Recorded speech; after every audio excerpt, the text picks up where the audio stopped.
ginger tea. I have some fresh gingers. I've washed them, and you can either grate this into some saucepan of water, or you can cut them up into small pieces.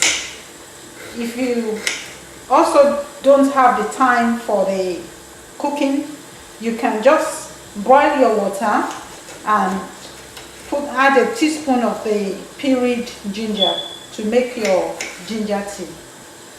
So I'm going to put like about 2 inches or about a tablespoon of cut ginger into a saucepan of boiling water, and I will let this simmer for about 10 to 15 minutes. The tea is ready, so I'm going to pour over a strainer to remove the ginger.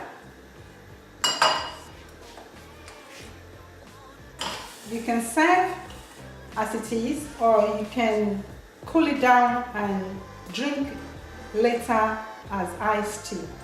I'm going to pour it into a teapot as a ginger tea and serve. Flavor the ginger tea with some lemons or some honey. Enjoy.